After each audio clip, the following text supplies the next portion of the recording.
militant des droits de l'homme, ça doit arriver avant.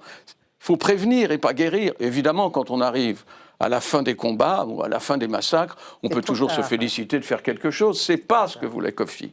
Et alors, il y a eu une succession, son expérience des conflits, qui était quand même très grande, dans lesquels les Nations Unies ne sont pas beaucoup intervenues, et puis c'est devenu du droit d'ingérence, qui était la dernière pensée de Pérez de Cuellar, qui était un secrétaire général. Il m'a manqué le droit d'ingérence. Kofi l'a dit 25 fois, et nous l'avions amélioré, parce que... Ce fameux devoir d'ingérence, oui, enfin, vous avez conceptualisé d'ailleurs dès les années 80. Malgré la souveraineté des États, les nations vous demandent de ne pas massacrer votre population. Ça s'est transformé et amélioré, ce droit d'ingérence, en la responsabilité de protéger. Voilà. Alors, on ne peut pas faire mieux, et ben, ça n'a jamais été appliqué. Enfin, si une fois, ce n'était pas très convaincant. La responsabilité de protéger appliquée en Libye n'a pas montré toute son...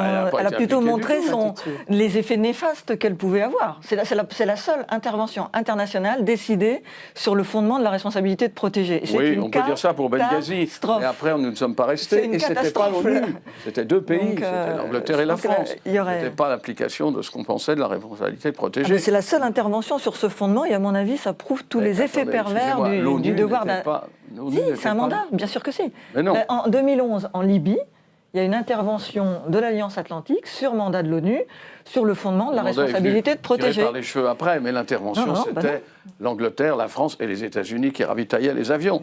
Et ça devait s'arrêter ou se poursuivre par la démocratie, ce qui au début d'ailleurs démarrait bien, parce que la première réunion des Libyens et la première élection a été une élection qui tranchait sur ce qui s'était passé avant. Mais ce n'est pas un bon exemple, bien sûr, parce qu'après ça va...